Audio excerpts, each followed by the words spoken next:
I wanted to talk to you about Jio Fiber today. Jio Fiber, you would have gotten this.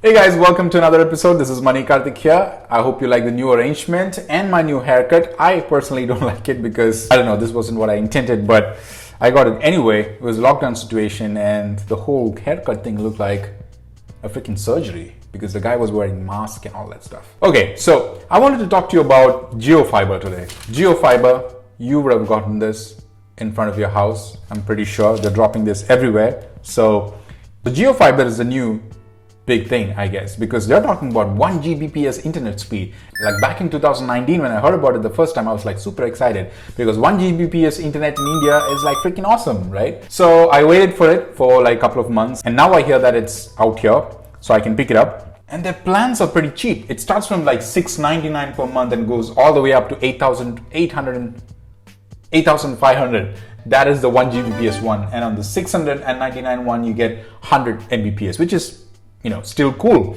So I actually contacted some people over social networks, people who are actually using Jio Fiber, and actually collected some opinion from them, good, bad, everything, so that I could make an informed decision. So I thought, why not share it with you guys? So let's see. I actually have this thing written down and everything.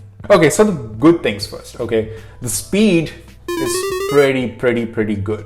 I mean, it's freaking good. Here's the reason. So usually when ISPs say, we'll give you 10 Mbps, they usually give you 2 Mbps or maximum, let's say 4 or 5 Mbps. I mean, this has been what's happening in India with all ISPs, irrespective of which city you are in or which ISP you choose. Maybe if you're on some corporate line or something, you would get something more better, but usually this is the case with ISPs. They lie through their teeth. But Jio Fiber is pretty good. Because when they say 100 Mbps, they're giving you 98 Mbps. I mean, I didn't believe it when I heard it the first time. You're getting 95 to 98 when they say 100 Mbps. That is very good. Same thing with the bigger plans. When they say 250 Mbps, you're getting somewhere close to 239 Mbps, which is amazingly good. Because nowadays everyone's on, you know, Netflix and Amazon Prime and all these different streaming things. And I think we need more and more speed. So this is perfect. But there's one thing they don't tell you, and that is upload speeds. Maybe upload speeds is not a big deal for everyone, but for folks like me, like YouTubers or folks who have a lot of data sharing and, you know, who are moving data like videos or images or whatever it is across devices and stuff, then it might be an issue. And guess what? When they say 100 Mbps, they're actually giving you less than 10 Mbps as upload speed. That is 1/10 of the promised speed, which doesn't make sense, but I don't know why they don't talk about it. Maybe they're thinking that, you know, not too many people use the upload speeds. They usually take the download speeds, and that's what actually matters for like 95% of the population. So that's why probably they're just keeping it safe that way, just letting everyone enjoy and bask in the glory of, you know, high-speed internet, but then the upload speeds keep it down without actually telling us. I don't like when they lie on stuff like this. The other thing is that you will get a free phone with this and you can make free calls all through India on mobile and land phones. And they say it's unlimited, but I don't know if there is any conditions that apply to this, like, you know, fair usage policy or something. I don't know. There must be something, but I haven't heard anyone getting into any problems because nobody has actually sat 24/7 on the phone and tried it out, I guess. The third thing is you have access to apps, like a whole range of apps. Like, did you know that Scoop Whoop actually had an app? I didn't know. So there you go. They do have an app and there's awesome content on there. Same thing with like Sun Next or a lot of these local content like Tamil, Malayalam, whatever your language is, there's probably an app and you would have that access with Jio. That's a great thing. But here's the fun fact. Which app do you use most for streaming? Either Prime or Netflix, right? So if you're on Netflix, it's not available yet on Jio. Second thing, if you're on Prime, you would get the lower plan, not the premium one. So if you're like a GOT fan or a web series fan, then you wouldn't see all of those things on Jio. You wouldn't be able to see all of those things on Jio. So that's a big bummer. I mean, my whole point of using Jio was the idea that, you know, my whole entertainment system would be on Jio. but looks like you would have to pay them extra. So that's a big bummer. So right now I'm using my local ISP, which is Asianet, which is pretty popular down here in the south in Kerala, I guess. It's pretty good. I mean, the speeds are not that amazing. I'm getting somewhere close to 9 Mbps or something like that, which is awesome, which is okay. I mean, I don't have any issues right now, but I don't have a compelling reason to switch over to Jio Fiber right now because speed is the only thing. Rest everything is like a work in progress. Like, let me explain to you. If you have to switch over from your current ISP to Jio Fiber, then you would need to put down 4,500 rupees initially in the first month. That doesn't make any sense to me. I mean, why should I pay so much money just to switch? Just for the speed. I mean, it would make sense if there was Netflix, Amazon Prime, or all those other things that I wanted, because otherwise I would be putting down 4,500 rupees and then the packages like silver, gold, diamond, platinum, whatever. So let's say I'm picking up gold. So that would be 1,300 plus GST, 1,500 roughly. Plus on top of that, I would be paying for Netflix, Amazon, Hotstar. So that's another 1,000 or something. So essentially I'm paying 1,500 plus 1,000, so 2,500 just to get the speed. So I don't really like that. I don't know about you, but that doesn't look good to me. I mean, usually ISPs, and especially if they're so aggressive in the market, which I assume Jio is, whenever they come into the market, they always try to undercut others. If there is some other ISP who's doing really well in the market, they try to undercut by giving them a lower price. I mean, I'm okay with paying 1,500 for gold plan, even though it's a little bit higher than what I'm paying with Asianet. But that initial 4,500 is a roadblock for me. That's like a totally bad thing at this moment. So I wish if they would waive that, but I talked to the representative who dropped this paper at my home, this flyer at my home, and he said that Jio is pretty adamant about it and his manager wouldn't let him waive it off. So I don't know, but I think that's unnecessary. You could just make it into a really attractive deal where you say, okay, if you're using Asianet and if you're spending 1,500 per month on them, we could give you, better speed if you would spend 500 rupees extra. And I'm happy about it. I can just call up Asianet and say, hey, I'm switching over to Jio, and there's nothing they can do. So now I'm like, should I be putting down another 5,000? Maybe next month. So that's a big disappointment. The good thing is that the packages are pretty flexible, as in they're much like recharge packages of your phone.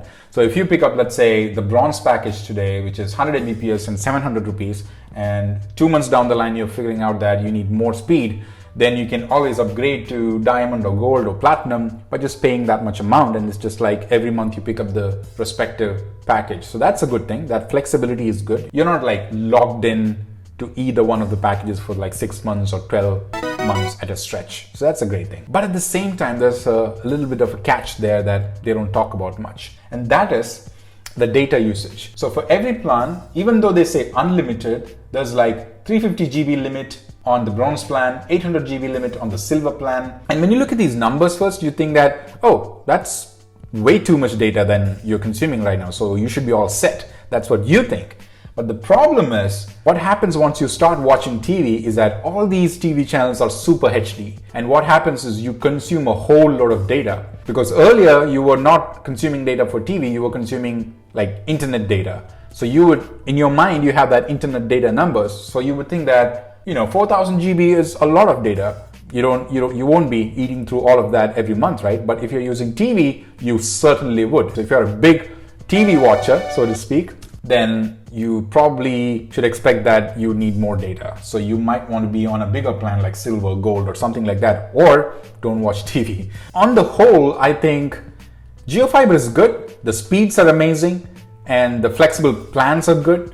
And the whole entertainment thing, I'm not very excited about. I mean, I wish I was, but it's actually supposed to make you excited. But at the moment, it's like a work in progress. Like they need to put Netflix in there. They need to put Hotstar Platinum in there. They need to put even more, I don't know, all the other stuff that regular folks watch. And only then I can say it's my entertainment hub. Because right now, if I have to switch to Jio Fiber, I will be paying extra for these services because I'm already using them.